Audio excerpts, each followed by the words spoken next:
2024 को भारत के वित्त मंत्री ने संसद में 92वां केंद्रीय बजट पेश किया।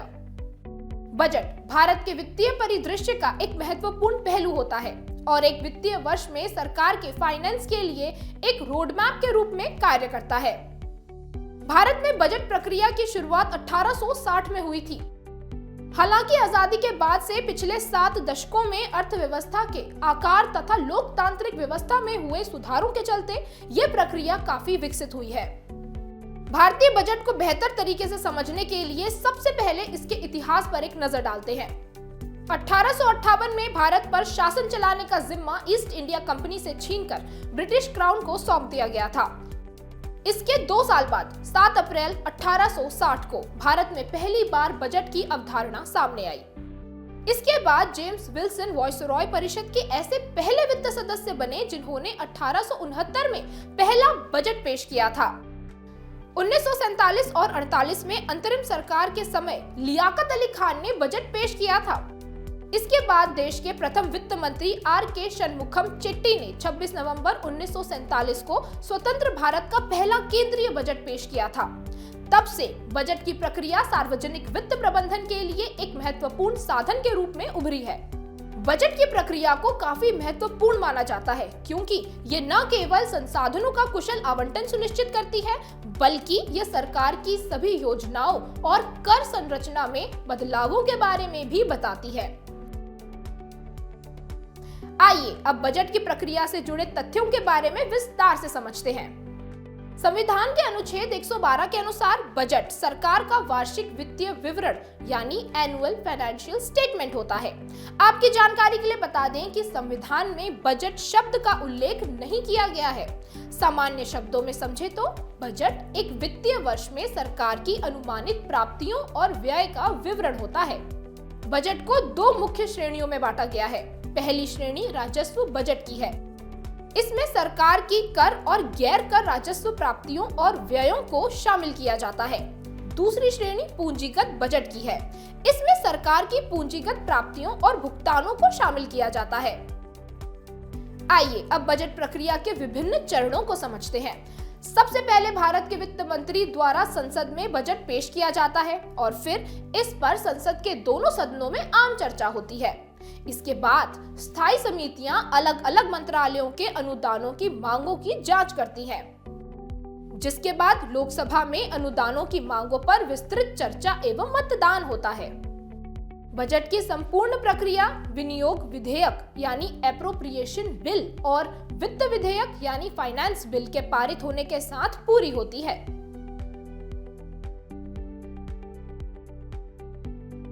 अब सवाल ये आता है कि बजट कौन तैयार करता है और इसे कैसे पेश किया जाता है।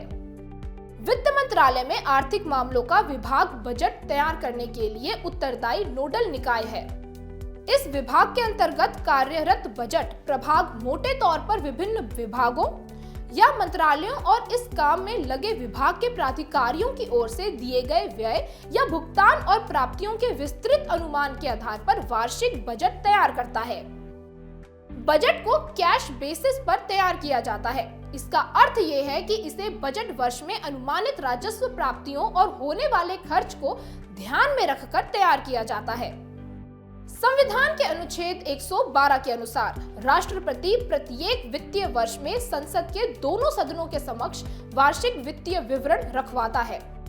संसद में केंद्रीय वित्त मंत्री द्वारा आमतौर पर बजट को 2 भागों में भाग ए और भाग बी में प्रस्तुत किया जाता है। चलिए इन दोनों भागों के बारे में जानकारी प्राप्त करते हैं। पहला है बजट का भाग ए।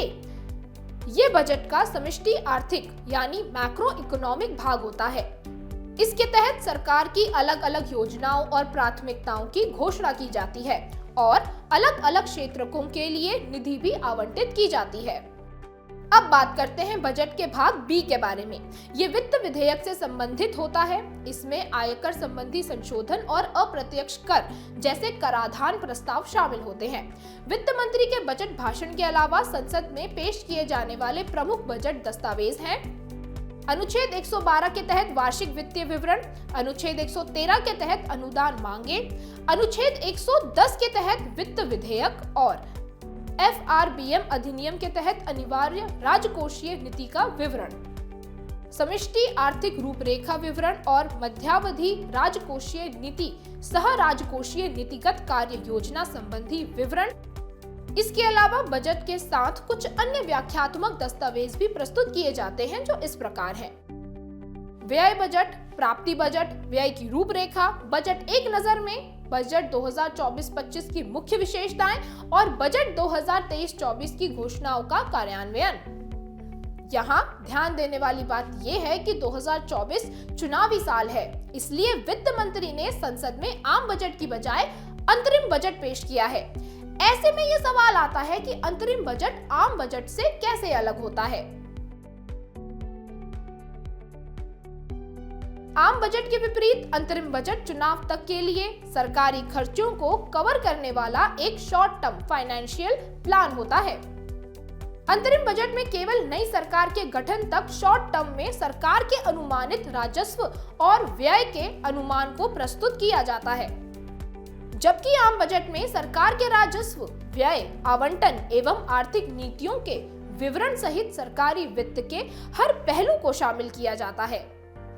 अंतरिम बजट के एक भाग के रूप में सरकार संसद में लेखानुदान यानी वोट ऑन अकाउंट पारित कराती है।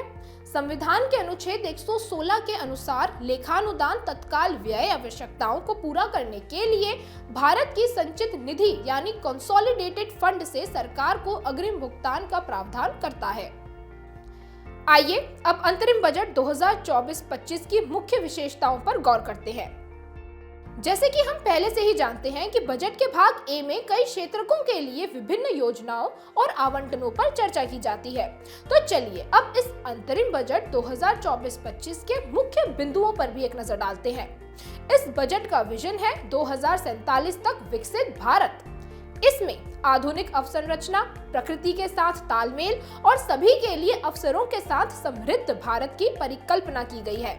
इसके अलावा बजट में विकास का मंत्र है सबका साथ, सबका विकास और सबका विश्वास। सबका प्रयास के समग्र राष्ट्रीय दृष्टिकोण पर बल देने से जनसांख्यिकी, लोकतंत्र और विविधता की ट्रिनिटी 2047 तक विकसित भारत के दृष्टिकोण को पूरा करेगी। समावेशन के सभी तत्वों को शामिल करना इस बजट का दर्शन है। इसमें समाज के सभी वर्गों को शामिल करके सामाजिक समावेशिता और देश के सभी क्षेत्रों के विकास के जरिए भौगोलिक समावेशिता सुनिश्चित की जाएगी। विशेष रूप से इन उद्देश्यों को प्राप्त करने के लिए इस वर्ष का बजट 4 प्रमुख फोकस क्षेत्रों पर केंद्रित है। ये 4 क्षेत्रक हैं: गरीब, महिलाएं, युवा और अन्नदाता यानी किसान।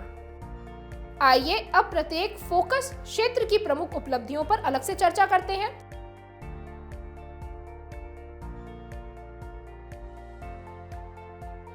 पहला क्षेत्रक है गरीब। सबसे पहले और सबसे महत्वपूर्ण बात यह है कि गरीबी उन्मूलन और गरीबों को सशक्त बनाने में महत्वपूर्ण उपलब्धियां हासिल हुई हैं। पिछले 1 दशक में सरकार ने सबका साथ के अपने लक्ष्य के तहत 25 करोड़ लोगों को बहुआयामी गरीबी से मुक्ति दिलाई है। इसके अलावा पीएम जनधन खातों के उपयोग से 34 लाख करोड़ रुपए के प्रत्यक्ष लाभ अंतरण यानी डीबीटी के जरिए सरकार को 2.7 लाख करोड़ रुपए की बचत हुई है। इसके अतिरिक्त पीएम स्वनिधि जैसे कार्यक्रमों से 78 लाख स्ट्रीट वेंडर्स को ऋण सहायता प्रदान की गई है और 2.3 लाख स्ट्रीट वेंडर्स को तीसरी बार क्रेडिट मिला है। पीएम जनमन योजना से विशेष रूप से कमजोर जनजातीय समूहों तक पहुंचने में मदद मिली है। साथ ही 18 व्यवसायों में लगे कारीगरों और शिल्पकारों को पीएम विश्वकर्मा योजना के तहत शुरू से अंत तक सहायता प्रदान की जा रही है। अब बात करते हैं दूसरे क्षेत्रक के बारे में। बजट का दूसरा क्षेत्रक है महिलाएं। महिला सशक्तिकरण एक अन्य प्रमुख फोकस क्षेत्र है। महिला उद्यमियों को 30 करोड़ मुद्रा योजना ऋण दिए गए हैं। इस ओर एक उल्लेखनीय उपलब्धि भी हासिल हुई है। पिछले 10 वर्षों में उच्चतर शिक्षा में लड़कियों के नामांकन में 28% की वृद्धि देखी गई है। इसके अलावा STEM कोर्सेज में अब 43% नामांकन लड़कियों और महिलाओं का है। ये दुनिया में सबसे बेहतर स्थिति में से एक है, जो एक महत्वपूर्ण परिवर्तन को दर्शाता है। इसके अलावा महिला श्रम बल भागीदारी दर में भी उल्लेखनीय वृद्धि हुई है, जो साल 2017 और 18 के 23.3% से बढ़कर साल 2022 और 23 में 37% हो गई है। अन्य उल्लेखनीय उपलब्धियों में 3 तलाक को अवैध बनाना, लोकसभा और राज्य विधानसभाओं में महिलाओं के लिए 1/3 सीटें आरक्षित करना और ग्रामीण क्षेत्रों में पीएम आवास योजना के तहत 70% घर महिलाओं को आवंटित करने जैसे उपायों के जरिए महिलाओं की गरिमा को बढ़ाना शामिल है। इस अंतरिम बजट में तीसरा प्रमुख फोकस क्षेत्र युवा है। इस मामले में राष्ट्रीय शिक्षा नीति 2020 एक महत्वपूर्ण भूमिका निभा रही है, जिसके परिणाम स्वरूप कई परिवर्तनकारी सुधार हुए हैं। PM school for rising India या पीएम श्री स्कूल अब गुणवत्तापूर्ण शिक्षण प्रदान कर रहे हैं और समग्र तथा सर्वांगीण व्यक्ति तैयार कर रहे हैं। अगर हम स्किल इंडिया मिशन की बात करें तो इसने 1.4 करोड़ युवाओं को प्रशिक्षित किया है, 54 लाख युवाओं को अपस्किल और रीस्किल्ड किया है और 3000 नए ITIs स्थापित किए हैं। इसके अलावा बड़ी संख्या में उच्चतर शिक्षा के नए संस्थान स्थापित किए गए हैं, जैसे 7 IIT, 16 triple IITs, 7 IIMs, 15 AIIMS और 390 विश्वविद्यालय। अकेले पीएम मुद्रा योजना के तहत युवाओं की उद्यमशील आकांक्षाओं के लिए 22.5 लाख करोड़ रुपए के 43 करोड़ ऋण स्वीकृत किए गए हैं। इसके अलावा fund of funds, startup India और स्टार्टअप क्रेडिट गारंटी योजनाएं युवाओं की सहायता कर रही हैं और उन्हें रोजगार दाता बनने में मदद कर रही हैं। विशेष रूप से खेल के क्षेत्र में युवाओं की भागीदारी से कई उपलब्धियां प्राप्त हुई हैं।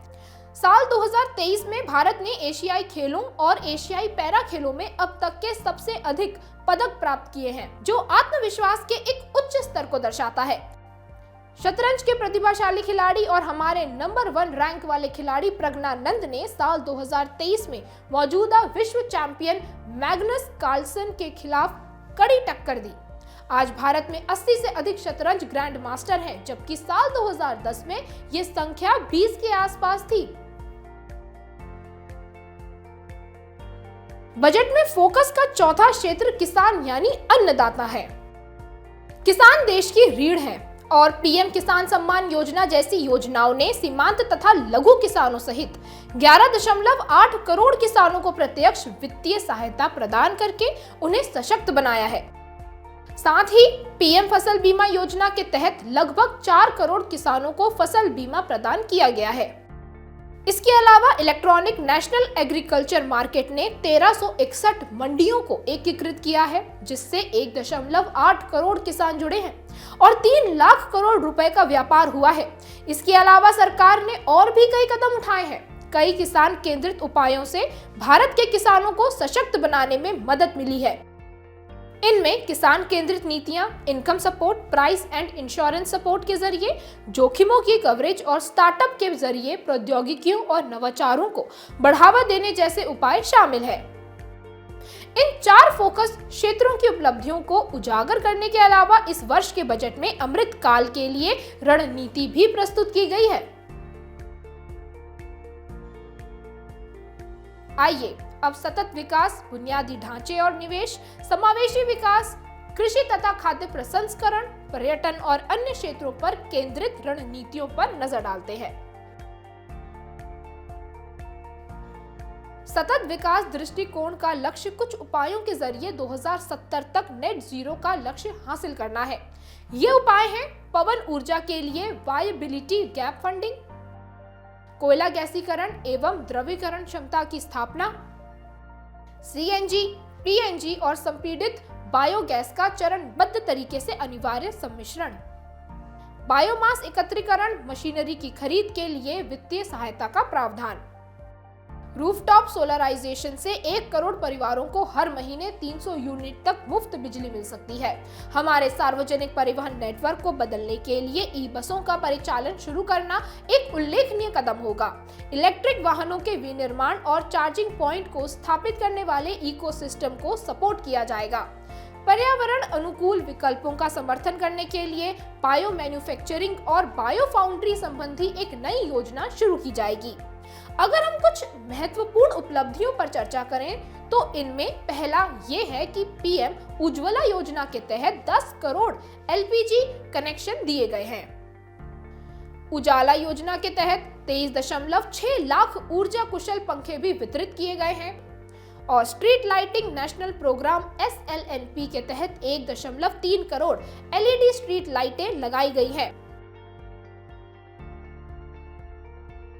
आइए अब बुनियादी ढांचा और निवेश के क्षेत्र में चर्चा करते हैं।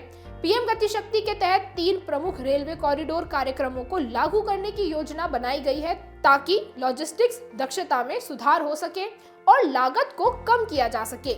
इसके अतिरिक्त द्विपक्षीय निवेश संधियों के जरिए विदेशी निवेश को बढ़ावा देने पर वार्ता की जाएगी। उड़ान योजना के तहत मौजूदा हवाई अड्डों का विस्तार और नए हवाई अड्डों का बड़े पैमाने पर विकास किया जा रहा है। इसके अलावा मेट्रो रेल और नमो भारत जैसी पहलों की सहायता से शहरी विकास को बढ़ावा दिया जा रहा है। वित्त वर्ष 2025 तक पूंजीगत व्यय को बढ़ाकर 11.11 लाख करोड़ रुपए करना और एफडीआई अंतर्वाह को 2005 से 2014 के $298 बिलियन से बढ़ाकर 2014 से 23 तक $596 बिलियन करना इस क्षेत्र की उपलब्धियों में शामिल है। आइए अब समावेशी विकास वाले पहलू पर चर्चा करते हैं। आकांक्षी जिला कार्यक्रम के तहत तेजी से विकास और रोजगार सृजन में राज्यों की सहायता की जाएगी। साथ ही भारत के पूर्वी क्षेत्र के विकास की परिकल्पना की गई है, जो इस क्षेत्र और यहाँ के लोगों को भारत के विकास का एक शक्तिशाली चालक बनाएगा।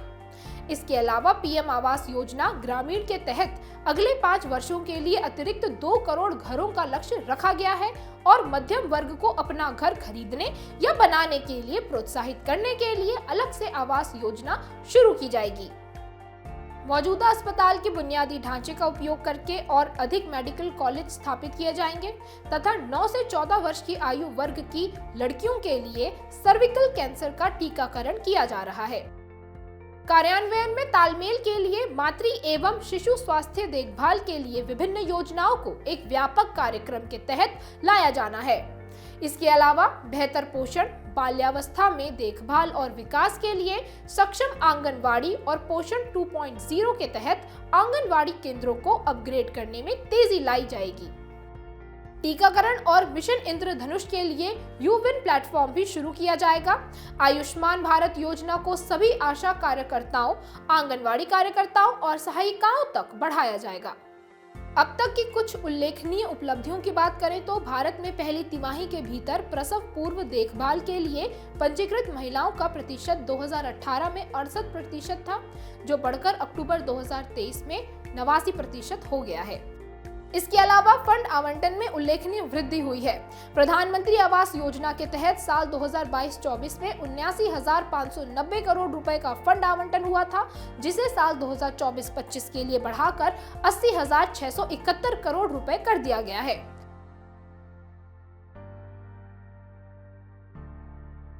चर्चा को आगे बढ़ाते हैं और बात करते हैं कृषि एवं खाद्य प्रसंस्करण क्षेत्र की।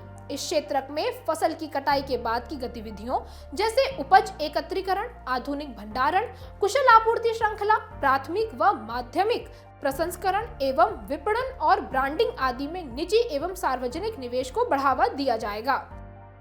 इसके अलावा सभी एग्रो क्लाइमेट जोन्स में विभिन्न फसलों के लिए नैनो DAP के उपयोग को बढ़ावा दिया जाएगा और तिलहनों के लिए आत्मनिर्भरता हासिल करने हेतु आत्मनिर्भर तिलहन रणनीति तैयार की जाएगी। इस क्रम में आगे बढ़ते हुए खुरपका और मुंहपका रोग को नियंत्रित करने तथा दुधारू पशुओं की उत्पादकता बढ़ाने हेतु डेयरी विकास के लिए व्यापक कार्यक्रम तैयार किया जाएगा। प्रधानमंत्री मत्स्य संपदा योजना के कार्यान्वयन को बढ़ावा दिया जाएगा ताकि जलीय कृषि उत्पादकता में वृद्धि की जा सके, निर्यात को दोगुना किया जा सके एवं रोजगार के अधिक अवसर पैदा हो सके।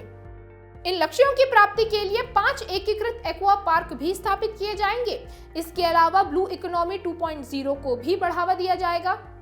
इसके लिए एक एकीकृत और मल्टी सेक्टोरल अप्रोच के आधार पर पुनर्बहाली और अनुकूलन संबंधी उपायों एवं तटीय एक्वाकल्चर तथा मैरीकल्चर के लिए योजना शुरू की जाएगी। आइए अब तक हासिल की गई कुछ उपलब्धियों पर भी एक नजर डालते हैं। साल 2024-25 के लिए ब्लू इकोनॉमी हेतु 2352 करोड़ रुपए की राशि आवंटित की गई है। आपकी जानकारी के लिए बता दें कि साल 2023-24 में ये राशि 2025 करोड़ रुपए थी। इसके अलावा साल 2024-25 के लिए पीएम सूक्ष्म खाद्य प्रसंस्करण उद्यमों की औपचारिकरण योजना के लिए आवंटित राशि 880 करोड़ रुपए है। वहीं साल 2023-24 में यह राशि 639 करोड़ रुपए थी। अब हम भारत में पर्यटन की रणनीति के बारे में बात करते हैं। इसके लिए राज्यों को विख्यात पर्यटन केंद्रों का बड़े पैमाने पर विकास करने, वैश्विक स्तर पर उनकी ब्रांडिंग और मार्केटिंग करने के लिए प्रोत्साहित किया जाएगा। इस क्रम में सुविधाओं और सेवाओं की गुणवत्ता के आधार पर पर्यटन केंद्रों की रेटिंग के लिए एक फ्रेमवर्क भी तैयार किया जाएगा। साथ ही राज्यों को समान रूप से ऐसे विकास के वित्त पोषण हेतु दीर्घकालिक ब्याज मुक्त ऋण भी प्रदान किया जाएगा। इसके अलावा लक्षद्वीप सहित भारत के द्वीपों के लिए पोर्ट कनेक्टिविटी, पर्यटन से जुड़ी अवसंरचना और सुविधाओं हेतु कई परियोजनाएं भी शुरू की जाएंगी। अमृतकाल के लिए अन्य उपायों में शामिल होंगे लखपति दीदी योजना। इस योजना का लक्ष्य 2 करोड़ से बढ़ाकर 3 करोड़ करना है। लखपति दीदी का तात्पर्य स्वयं सहायता समूहों SHGs की ऐसी महिला सदस्यों से है जो प्रति परिवार प्रति वर्ष कम से कम 1 लाख रुपए की स्थायी आय अर्जित करती है। इसके अलावा 50 साल के ब्याज रहित ऋण के साथ 1 लाख करोड़ रुपए का अनुसंधान फंड स्थापित किया जाएगा। इससे भारत में अनुसंधान एवं विकास का आशाजनक भविष्य सुनिश्चित होगा। रक्षा उद्देश्यों और आत्मनिर्भरता में तेजी लाने के लिए डीप टेक प्रौद्योगिकियों को मजबूत करने हेतु एक नई योजना शुरू की जाएगी। विकसित भारत के सपने को साकार करने के लिए राज्यों में ट्रांसफॉर्मेटिव रिफॉर्म की प्रबल मंशा जाहिर की गई है। इस मंशा को राज्यों के लिए 50 वर्ष के ब्याज मुक्त ऋण के रूप में 75,000 करोड़ रुपए का प्रावधान करने वाले प्रस्ताव में देखा जा सकता है। इससे राज्य सरकारों को कायाकल्प करने से जुड़े सुधारों को संभव करने में सहयोग मिलेगा।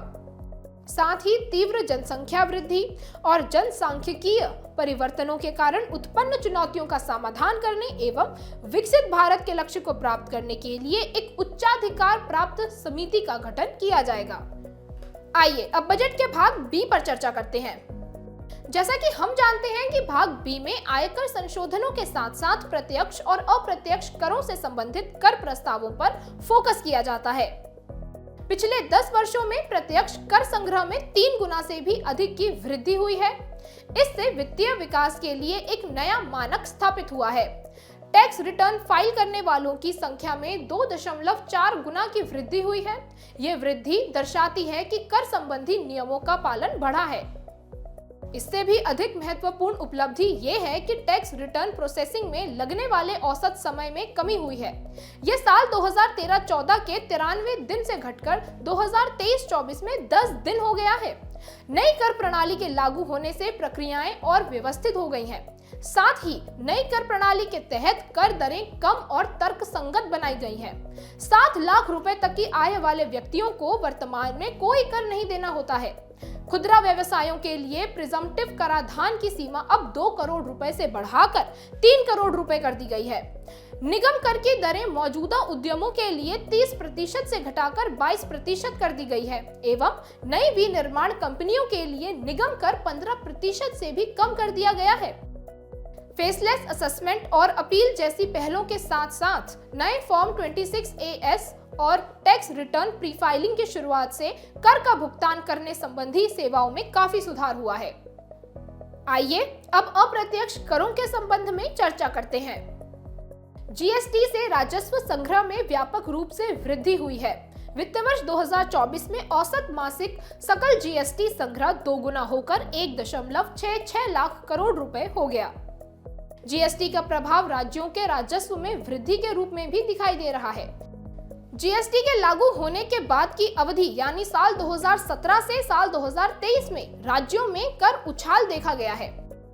ये साल 2012 से साल 2016 की अवधि में 0.72 था, जो बढ़कर साल 2017 से 2023 में 1.22 हो गया है। साल 2019 से इंपोर्ट रिलीज टाइम में कमी आई है। यह अंतर्देशीय कंटेनर डिपो पर 47% कम हुआ है, एयर कार्गो कॉम्प्लेक्स पर 28% कम हुआ है, समुद्री बंदरगाहों पर 27% कम हुआ है। इसके अतिरिक्त टैक्स आर्बिट्राज और चुंगी को समाप्त करके आपूर्ति श्रृंखला को बेहतर बनाया गया है। अब कर प्रस्तावों पर चर्चा करते हैं।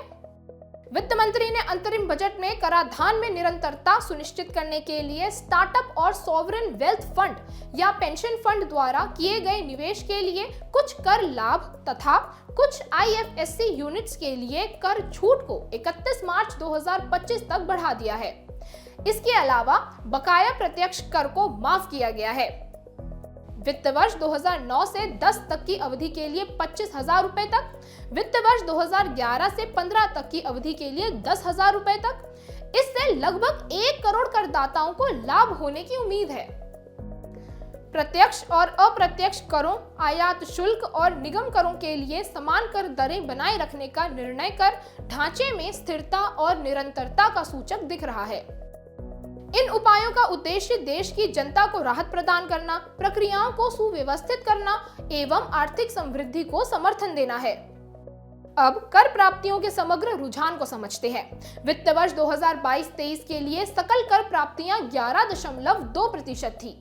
इसमें कुल GDP में प्रत्यक्ष कर संग्रह का योगदान 6.1%, जबकि अप्रत्यक्ष कर संग्रह का योगदान 5.1% रहा। मौजूदा वित्तीय वर्ष यानी साल 2024-25 के बजट अनुमान के अनुसार सकल कर प्राप्तियों में 11.7% की वृद्धि का अनुमान लगाया गया है।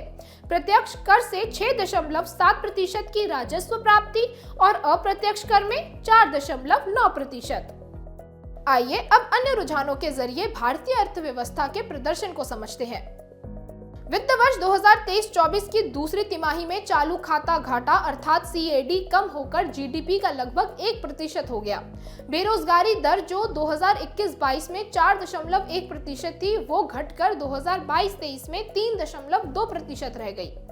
सकल अग्रिम के प्रतिशत के रूप में गैर निष्पादित परिसंपत्तियों अर्थात GNPAs का स्तर वित्त वर्ष 2021-22 के 5.8% से घटकर सितंबर 2022-23 तक 3.2% हो गया। वित्त वर्ष 2023-24 में डिजिटल लेन देन की मात्रा बढ़कर 13,000 करोड़ से अधिक हो गई है। औसत मासिक सकल GST संग्रह वित्त वर्ष 2023-24 में 1.7 लाख करोड़ रुपए हो गया है, जो कि वित्त वर्ष 2022-23 में 1.5 लाख करोड़ रुपए था।